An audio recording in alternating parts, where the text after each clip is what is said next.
সবসময় মনে রাখবেন,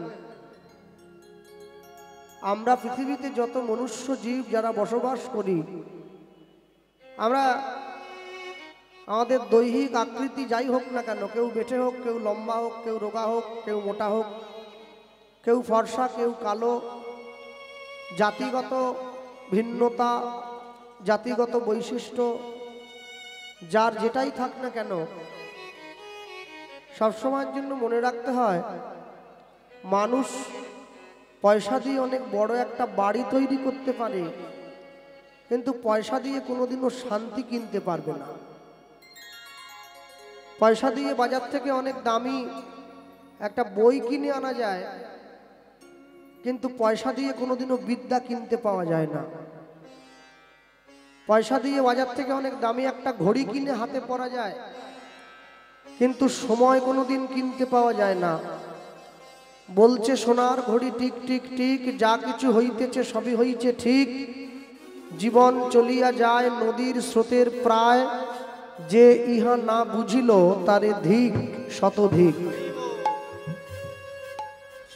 পয়সা দিয়ে বাজার থেকে অনেক দামি দামি জামা কাপড় কিনে গায়ে পরে ভালো মানুষ সাজার অভিনয় করা যায়, কিন্তু মনুষ্যত্ব কোনোদিন কিনতে পাওয়া যায় না, ওটা অর্জন করে নিতে হয়।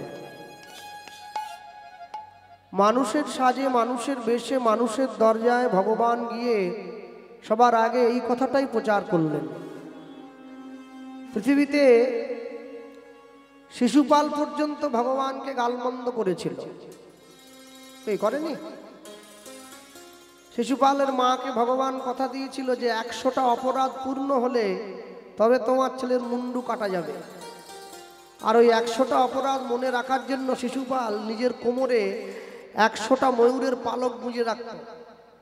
যে 100টা ময়ূরের পালক, যে ময়ূরের পালক ভগবানের মাথায় থাকতো, একটা করে অপমান আর একটা করে ময়ূরের পালক টেনে কোমর থেকে ছুঁড়ে ফেলে দিত। তাই একটা একটা করে অপমান করতে করতে যখন 100টা অপমান, 100টা অপরাধ পূর্ণ হলো, তারপরে ভগবান সুদর্শন চক্র দিয়ে তার গলাটা কেটে দিয়েছিলেন। তাহলে 100টা অপরাধ পূর্ণ হওয়ার পরে শিশুপালের মুণ্ডচ্ছেদ হয়েছে। আমরা নিত্য নিত্য শত শত অপরাধ করে চলেছি, আমাদের মুণ্ডচ্ছেদ হয় না, আমাদের কর্মচ্ছেদ হয়। আমরা নিত্য নিত্য 100 করে অপরাধ করি। শিশুপাল তার সম্পূর্ণ জীবদ্দশায় 100 অপরাধ করেছিল, আর আমরা প্রতিনিয়ত 100টা করে অপরাধ করি, তারপরেও আমাদের মুণ্ডচ্ছেদ হয় না। কেন? আমাদের কর্মচ্ছেদ হয়, আমাদের কর্মফলটা নষ্ট হয়ে যায়। দেখবেন অনেক মানুষ আছে যারা শ্রাদ্ধ বাড়িতে নিমন্ত্রণ খেতে যায় না, নিমন্ত্রণ দেয়, বলে তোমার নিমন্ত্রণটা আমি স্বীকার করছি ভাই, কিন্তু আমি যেতে পারবো না। কেন? বলছে শ্রাদ্ধ বাড়িতে নাকি নিমন্ত্রণ খেতে নেই। কে বলেছিল? বলে আমার দাদু। দাদু আমার বাবাকে শিখিয়েছে, আমার বাবা আমাকে শিখিয়েছে। তা আমি যখন আমার বাবাকে গিয়ে জিজ্ঞাসা করলাম শ্রাদ্ধ বাড়িতে নিমন্ত্রণ খেতে যেতে নেই, কারণটা কি? বাবা বলছে ওটা বলতে পারবো না, তবে বড়রা কেউ যায় না, সুতরাং তুমিও যাবে না। তাই কারণ খুঁজতে গিয়ে দেখা গেল শ্রাদ্ধ বাড়িতে নিমন্ত্রণ না খেতে যাওয়ার সব থেকে বড় কারণ হলো, শ্রাদ্ধ বাড়িতে নিমন্ত্রণ খেলে যার মৃত্যুর উপলক্ষে শ্রাদ্ধ হচ্ছে, আপনি তার আত্মকল্যাণের জন্য তার গৃহে গিয়ে খেতে বসেছেন। অর্থাৎ আপনি নিজের খারাপটা তাকে দিয়ে তার ভালোটা, নিজের ভালোটা তাকে দিয়ে তার মন্দটা আপনি নেবেন। তো সেই জন্য নিজের পূর্ব জন্ম অর্জিত সুকৃতি নষ্ট হয়ে যায় বলে শ্রাদ্ধ বাড়িতে মানুষ নিমন্ত্রণ খেতে যায় না। আর লৌকিক দৃষ্টিতে একটা নীতি প্রচার আছে। নীতিটা হচ্ছে যে যে কেউ মারা গেছে তার মৃত্যুতে আমি দুঃখ করব কোথায়, আমি আরো পেট পুরে সেখানে মাছ ভাত মানে খেতে যাব, এটা কেমন দৃষ্টিকটু লাগে, তাই আমি যাই না।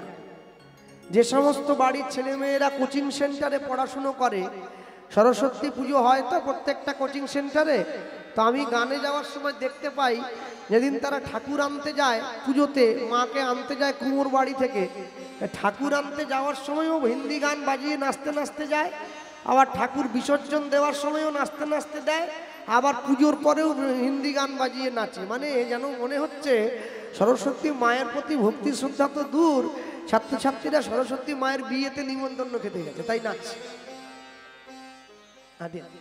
তা মায়ের প্রতি ভালোবাসা যে সন্তানের থাকবে সে আর যা পারে হোক, মাকে কখনো ছোট করে নিজেকে বড় করবে না। রাধা গোবিন্দ মন্দির কমিটির পক্ষ থেকে আমরা কীর্তনিয়া মাননীয় গোপালকৃষ্ণ পাল মহাশয়কে সামান্য সংবর্ধনা দিচ্ছি। নিতাই গৌর প্রেমানন্দ, হরিবোল হরিবোল।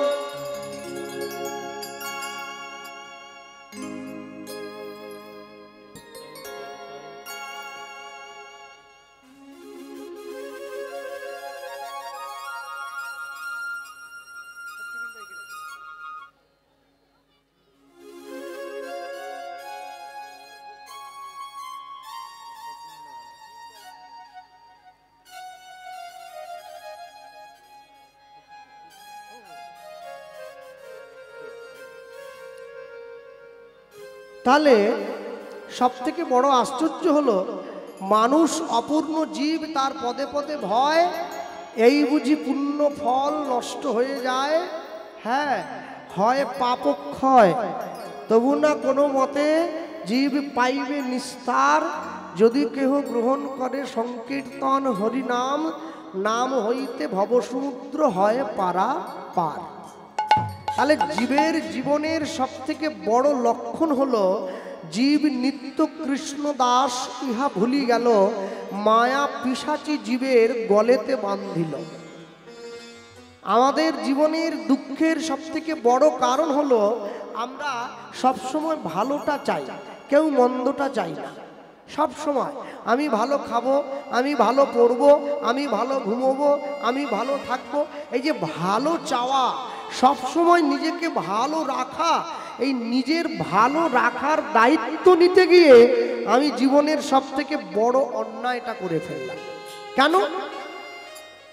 যদি আপনি যখন আনন্দে থাকবেন, আপনি যখন সুখে থাকবেন, সুখে থাকার সময় যদি আপনি বিচলিত না হন, যদি আপনি সুখে থাকার সময় আনন্দিত না হন, তাহলে দেখবেন দুঃখে আপনি কষ্ট পাবেন না।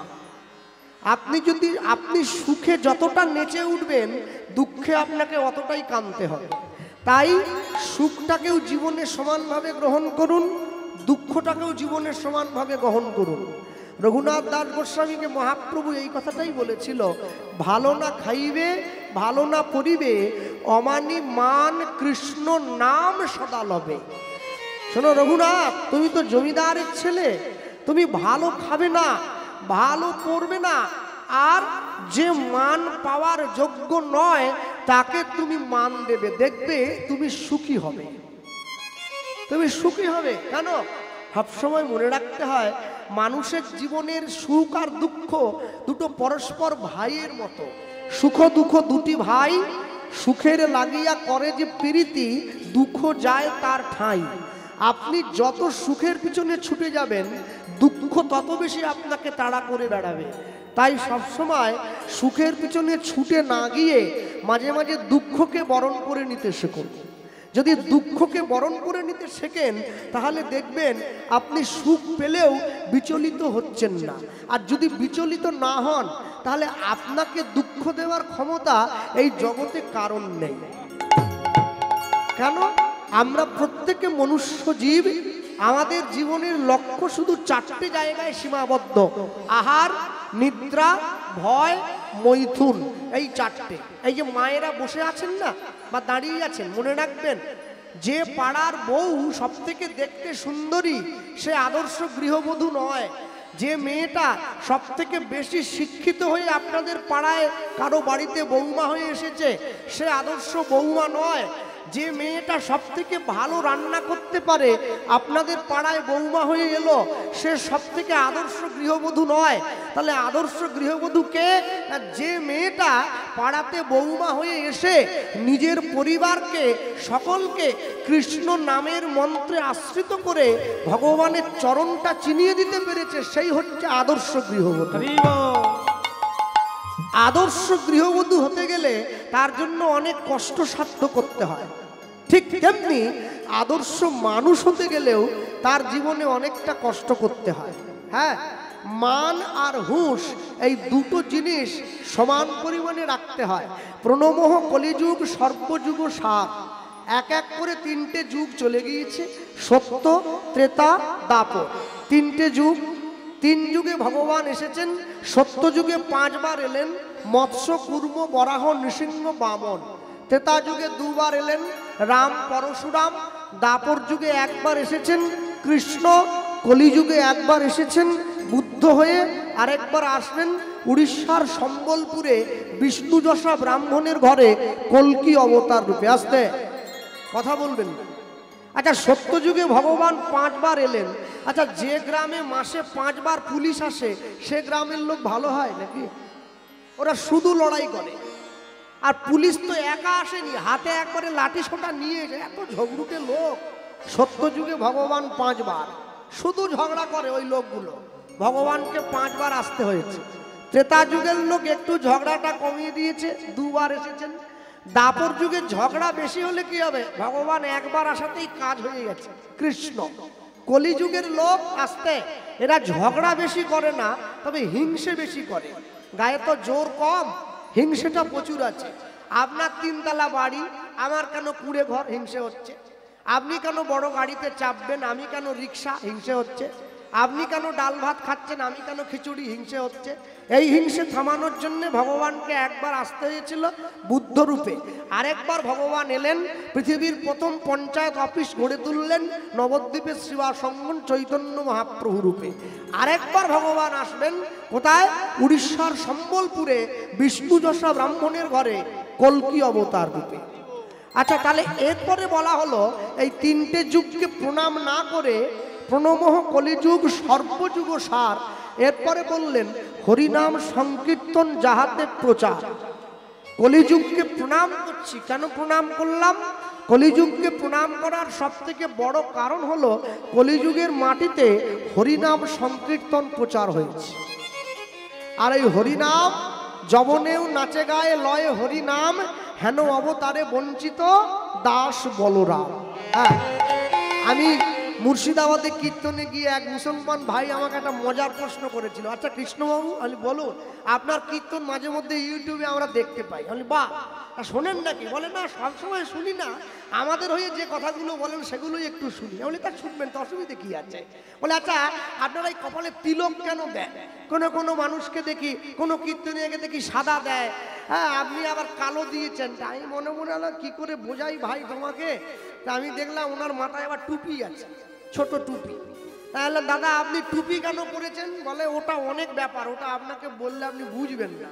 তাহলে ওটা যেমন অনেক ব্যাপার, এটাও তেমনি অনেক ব্যাপার, এটা আপনি বুঝবেন না, মানে এটা আপনাকে ঠিক বলা যাবে না। আপনি যে কারণে টুপিটা পরেছেন আমি সেই কারণেই তিলকটা দিয়েছি। তিলক শুধু বৈষ্ণবরা দেবে তা নয়, যারা ভগবানের চরণাশ্রয় করেছে ওরা তিলক দেবে, আর বাকিরা ওকে টোন কাটবে, এ করলে চলবে না। তিলক সবাই দিতে পারে। ও আমার দেশের মাটি তোমার পরে ঠেকাই মাথা। দেশের মাটি কপালে ঠেকালে কেউ ছোট হয়ে যায় না। রাস্তায় পুলিশ দেখলে যেমন সম্মান করি, ডাক্তারবাবুকে সম্মান করি, পুরনো মাস্টারমশাইকে সম্মান করি, বৈষ্ণবকে দেখলেও তোমাকে সম্মান করতে হবে, তবে তুমি ভগবানের কৃপা পাবে। আর না হলে যতই ওই ঠাকুরের সামনে গিয়ে কোনো লাভ নেই, নিটফল জিরো। তুমি আসল জায়গাটায় ভালোবাসো না, নকল জায়গাটায় গিয়ে হাততালি দিয়ে তাকে কি দেখাচ্ছে? হ্যাঁ, আমি আসার সময় প্রণাম করতে উঠে এক মাকে দেখলাম, সে রাধা গোবিন্দকে পিছন দিকে নিয়ে সেলফি তুলছে। আমাকে দেখে আবার ফোনটা লুকিয়ে নিচ্ছে। মা, ভগবানকে পিছন দিকে দিয়ে ছবি তুলতে নেই, সামনে রেখে ছবি তুলতে হয়। হ্যাঁ, আর বলতে গিয়ে বলি দূরমতেই অতি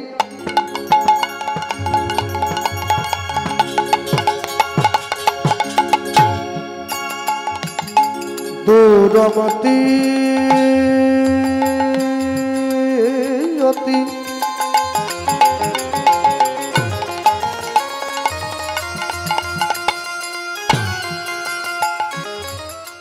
ওই পতি পতি ওই পতিত পাশন্তি লুদ্ধনি হৃদয়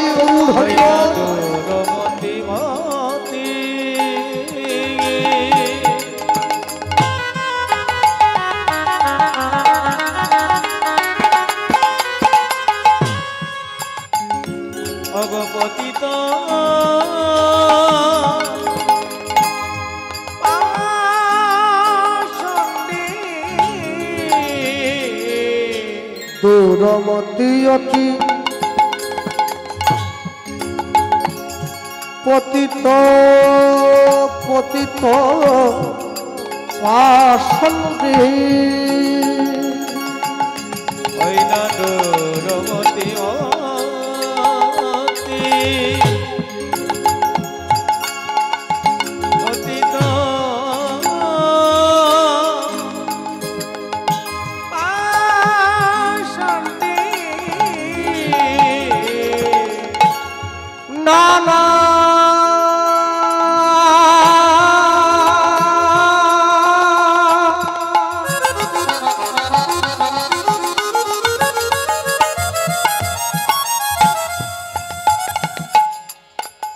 প্রাণিনা প্রাণিনা প্রাণিনা প্রাণিনা মারিল কারে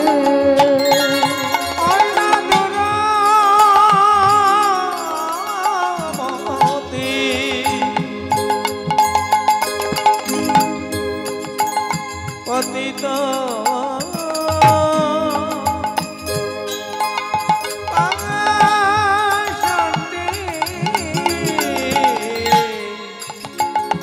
নানা বাণী না মানিল প্রাণে না মানিল প্রাণে না মানিল প্রাণে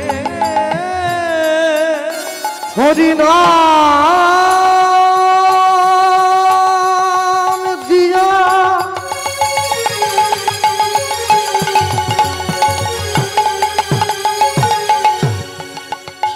জীবের হৃদয় সধিল যাচি গিয়া সবার ঘরে ঘরে হরি নাম দিয়া হরি নাম দিয়া জীবের হৃদয় দিল জাতি গিয়া জীবের ঘরে ঘরে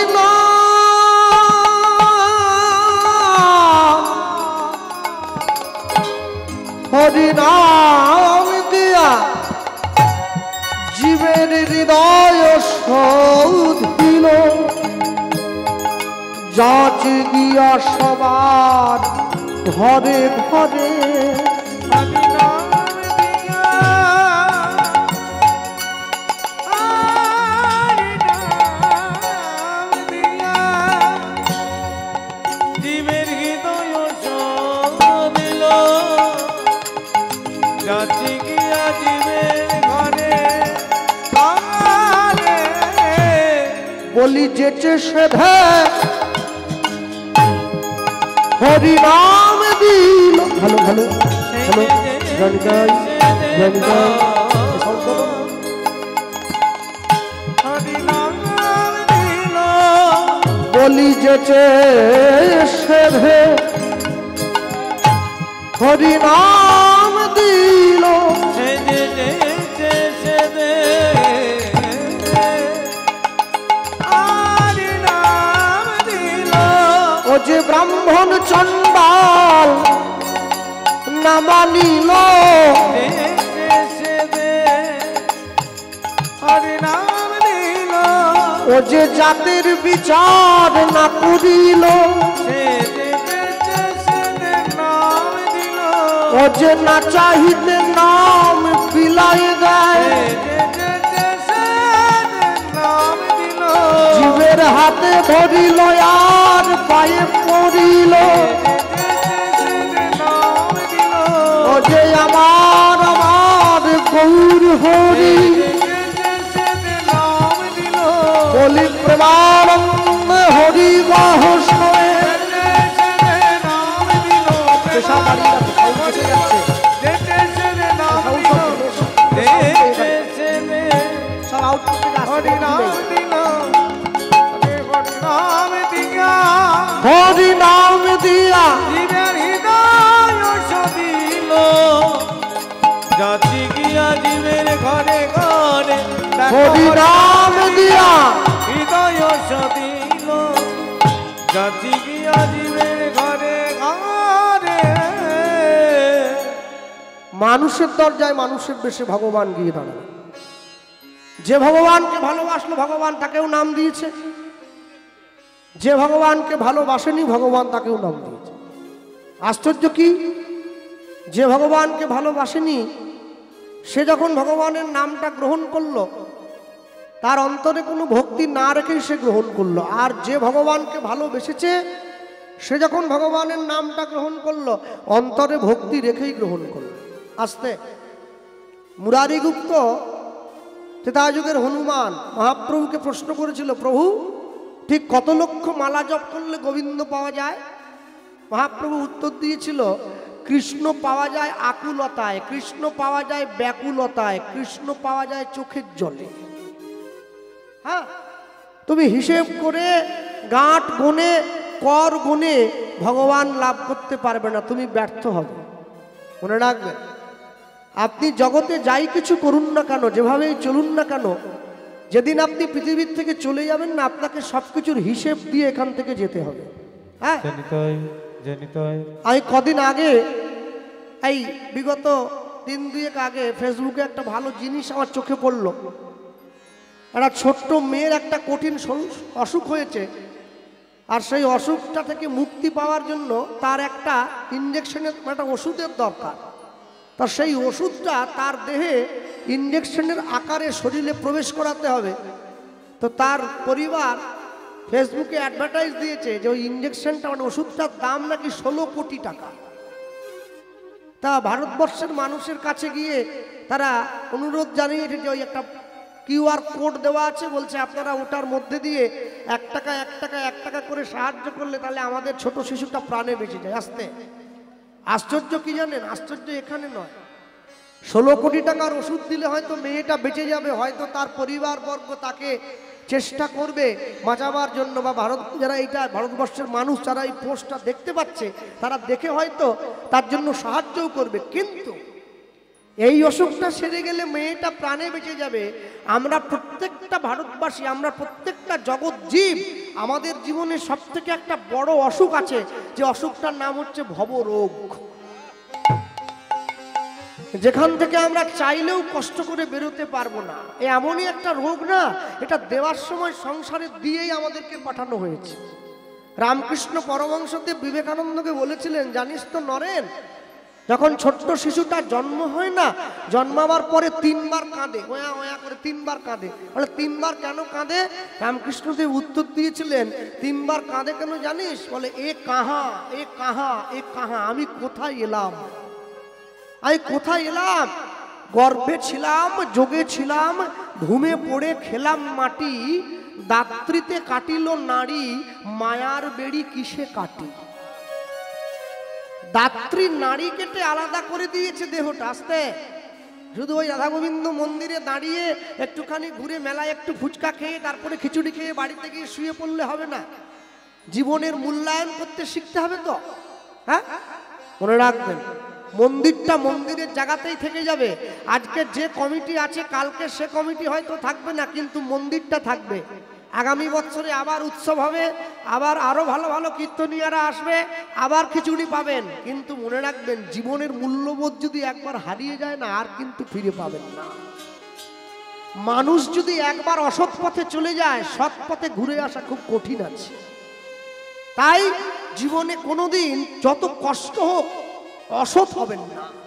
যদি একবার অসতের হাত ধরেছেন, রবীন্দ্রনাথ ঠাকুর লিখেছিলেন, আম্র কহিছে শুনো হে মাকাল ভাই, আছিনু বনের মধ্যে সমান সবাই। আম গাছটা বলছে মাকাল ফলের গাছকে, তুমিও গাছ আমিও গাছ, তুমিও ফল দাও আমিও ফল দিই। তফাৎ কি? মানুষ লইয়া এলো আপনার রুচি, মূল্যভেদ ঘুচে গেল, সাম্য গেল টুটি। মানুষ তোমাকে গ্রহণ করেনি, আমাকে গ্রহণ করেছে। তাই তো আমি খোঁড়া হয়েও 200 টাকা কিলো। খোঁড়া মানে আমি ল্যাংড়ার কথা বলছি, ল্যাংড়া, ল্যাংড়া মানে তো খোঁড়াই হলো নাকি।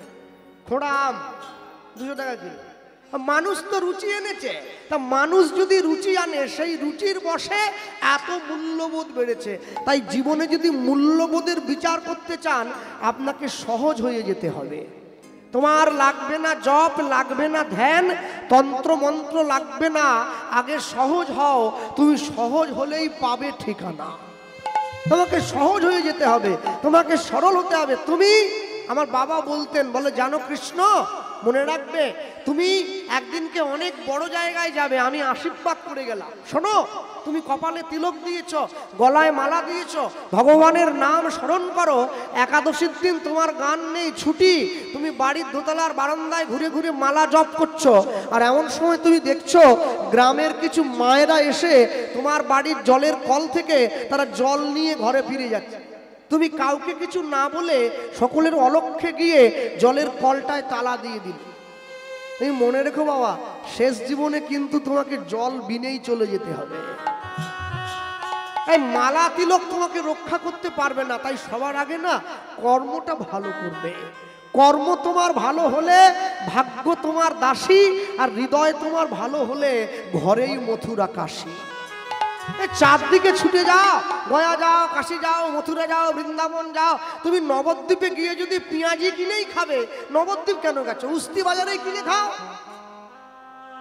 হ্যাঁ, নবদ্বীপ আমিষ খাওয়ার জায়গা হলো।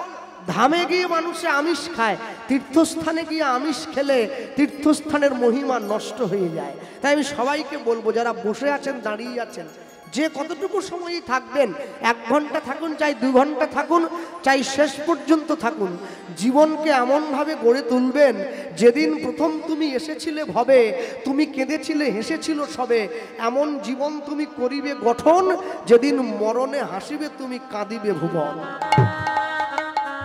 জীবনকে এমনভাবে তৈরি করতে হয় যেদিনকে তুমি, যেদিন চলে যাবে পৃথিবীর থেকে, তোমার চলে যাওয়াটা দেখে সকলে কাঁদবে, কিন্তু তুমি হাসতে হাসতে চলে যাবে। সেদিন তুমি বুঝবে জীবন আমার সঠিক করে গঠন হয়েছিল। রাখবেন, আমাদের জীবনে চাওয়া পাওয়া কোনোদিন ফুরোবে না, আমাদের জীবনের আকাঙ্ক্ষা কোনোদিন ফুরোবে না। তাই আকাঙ্ক্ষার আগুনটাকে নেভাতে গেলে সবার আগে নিজেকে একটু আকাঙ্ক্ষা থেকে দূরে সরে আসতে হবে। আসতে কথা না। এই যে আজকে ইউটিউবে ছেলেগুলো সব এসেছে ভিডিও করার জন্যে, আমাকে কমিটি দাদা ভাই একজন গিয়ে বলল, দাদা ওরা সকলে ছুটে এসেছে ভিডিও রেকর্ডিং করবে, তো আমাদের একটা আর্জি আছে। আমি বলি বলুন। বলে আমাদের আর্জি, আমাদের মন্দিরে রাধা গোবিন্দের সেবায় ওরা যেন কিছু একটু দেয়। আমি বললাম আপনারা আলোচনা করুন, আলোচনা করে একটা সিদ্ধান্ত করে ওদেরকে জানান, ওরা সাধ্য মতো দেবে। তারপর আলোচনা হয়েছে, ওরা দিয়েছে। এখন দেখা গেল আমি যেইখানে কীর্তনে যাচ্ছি এরা শুধু ছুটে যায়, 8-10টা ছেলে। তারপরে একদিনকে চিন্তা করলাম যে এরা যখন ছুটে যাচ্ছে তাহলে আমার ব্যবসা ভালো হচ্ছে, মানে আমার সঙ্গে এদেরও ভালো হচ্ছে, নাহলে ছুটছে কেন? মেদিনীপুর থেকে, হাওড়ার থেকে, ওই যে এসছে উত্তর 24 পরগনা, কেন আসবে? তাহলে আমি চিন্তা করলাম আমি যদি এই ব্যবসাটা আমার হাতে নেই তাহলে আমার আরেকটু প্রফিট ভালো হবে। মানে কমিটি তো যা দিচ্ছে দিচ্ছেই, 40-50 হাজার যা নিয়েই যাচ্ছি কমিটির পকেট কেটে। আবার যদি ক্যামেরা একটা কিনতে পারি তাহলে আর আমাকে ধরে কে? আমি এই চিন্তা করে কি করলাম, হঠাৎ করে একটা ক্যামেরা কিনে লোক একটা রাখলাম, আসর থেকে ঘোষণা দিয়ে দিলাম আমার কীর্তন ভিডিও করা যাবে না। আর যারা একটু সম্মানী তারা আবার বোর্ড দিয়ে দেয় পিছন দিকে, দয়া করে ক্যামেরা বসাবেন না। বোর্ড দিল, এরা এলো, দাদা করবো, এলো না, হবে না ভাই, আমারটা আছে। কেন? আমারটা ছাড়লে আপনারা দেখবেন মোটামুটি কিছু পয়সা হলে ওটা আমার অ্যাকাউন্টে গিয়ে ঢুকবে। শালা এত নিচে নেমে গেছি আমরা। হ্যাঁ, মরতে মরতে সংসারের ভালো চাইছে। আমি LICর কথা বলছি, বেঁচে থাকলে 20 লাখ, মরে গেলে 40। যেদিন থেকে বউ জানতে পারলো যে আমার স্বামী মরলে আমি 40 পাবো, ও ঠাকুরকে ফুল দিচ্ছে আমার স্বামীকে তুলে নাও। হ্যাঁ, বলে স্বামী গেলে স্বামী পাওয়া যায়, টাকা গেলে টাকা পাওয়া যাবে। কি উন্নতি হয়েছে আমাদের! ছি, এর থেকে শুকর হলে ভালো হতো। হ্যাঁ, তার একটা হিসেব আছে। আমি কমিটির কাছ থেকে নেব, কীর্তনে যাওয়ার সময় আবার আঁচল পেতে দেবো। যত লোক বসেছে 10 টাকা করে। কেন? মানুষ জানে হরিনাম এমনি শুনতে নেই দক্ষিণা। আরে 1 টাকা কেউ এখন আর দেয়নি, লজ্জা লাগে। মিনিমাম 5 টাকা তাও দেয়। আবার তারপরে ক্যামেরা একটা কিনে বসিয়ে দিই, আবার সেখান থেকে পয়সা। লোভে পাপ, পাপে তাপ, তাপে মৃত্যু। যার জীবনে লোভ যত বেশি হবে না, তার জীবনে ঝামেলা তত বেশি হবে। যার লোভ যত কম, তার ঝামেলা তত কম। তাই অষ্টম মহাজন লিখছেন, এ তিন ভুবন আনন্দে ভরিল, উঠিল মঙ্গল ধ্বনি, আনন্দে ভরিল উঠিল মঙ্গল।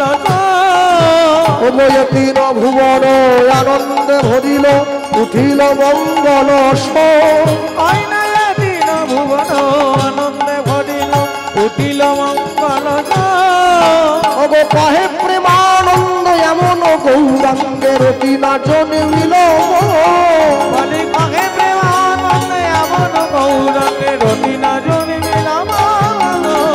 কহে প্রেমানন্দ এমন গৌরাঙ্গের কিনা জন্মিল, কহে প্রেমানন্দ এমন গৌরাঙ্গের কিনা জন্মিল। বলি আমার ভাগ্যে হলো না গো, আমার ভাগ্যে হলো না, বলি আমার ভাগ্যে হলো না গো, আমার ভাগ্যে হলো না। সবাই তোমার নাম নিল, আমার ভাগ্যে হলো না। বলি সবাই তোমার নাম নিল, বলি আমি পতিত করে রইলাম। আমার ভাগ্যে হলো না, আমি পতিত করে রইলাম। আমার ভাগ্যে হলো না, আমার ভাগ্যে হলো না। কহে প্রেমানন্দে এমন গৌরাঙ্গের কিনা জন্মিল, কহে প্রেমানন্দে এমন গৌরাঙ্গের রতিনা জন্মিল। এতিন ভুবন আনন্দে ভরিল, উঠিল মঙ্গল স্বর, মঙ্গল কহে প্রেমানন্দ এমন গৌরাঙ্গে এমন গৌরাঙ্গে রতিনা জন্মিল লাল রতিনা, রতিনা জন্মিল। চলুন ছোট্ট করে গৌরচন্দ্রিকা শেষ করলাম। লীলা মাধুর্যের মধ্যে প্রবেশ করতে গিয়ে আমরা একযোগে সবাই একসঙ্গে করে করতালি দিয়ে বলে নিতেই পারি, যে যেখানে যে স্থানে বসে আছি একসঙ্গে বলবো, তারপরে হরিনামে প্রবেশ। বলতে গিয়ে বলবো, একসঙ্গে বলবো, কেউ যেন বাদ না যায়। হরিনাম সংকীর্তনে সবার অধিকার। আমরা বলবো, কৃষ্ণ নাম কৃষ্ণ নাম, কৃষ্ণ নাম করো, কৃষ্ণ নাম কৃষ্ণ নাম, কৃষ্ণ নাম করো। একটু হাত তোলা যায়? এবার মায়েরা কোনের দিকে হাত বাড়িতে রেখে এসছো নাকি? চলো। আচ্ছা, যারা দাঁড়িয়ে আছেন তারা একটু তুলুন কষ্ট করে। একটু তালি দেওয়া যায় কি? দেন। কৃষ্ণ নাম কৃষ্ণ নাম, কৃষ্ণ নাম করো, কৃষ্ণ নাম কৃষ্ণ নাম, কৃষ্ণ নাম করো। কৃষ্ণ হৃদয় গৌর হরি বল। কৃষ্ণ নাম করো, কৃষ্ণ নাম কৃষ্ণ নাম, প্রেম সে বলো। কৃষ্ণ নাম কৃষ্ণ নাম,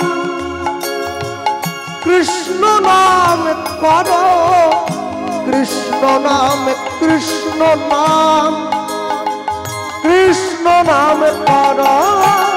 কৃষ্ণ নাম কৃষ্ণ নাম, কৃষ্ণ নাম করো। হৃদয় গৌর হরি হরি বল, হরি বল। কৃষ্ণ নাম করো, কৃষ্ণ নাম কৃষ্ণ নাম, কৃষ্ণ নাম করো, কৃষ্ণ নাম কৃষ্ণ নাম, কৃষ্ণ নাম করো। কৃষ্ণ নাম, কৃষ্ণ নাম করো, কৃষ্ণ নাম কৃষ্ণ নাম, কৃষ্ণ নাম করো। কৃষ্ণ নাম কৃষ্ণ নাম, কৃষ্ণ নাম করো, কৃষ্ণ নাম কৃষ্ণ নাম, কৃষ্ণ নাম করো। তাই গৌর হরি হরি বল। কৃষ্ণ নাম করো, কৃষ্ণ নাম কৃষ্ণ নাম, কৃষ্ণ নাম করো।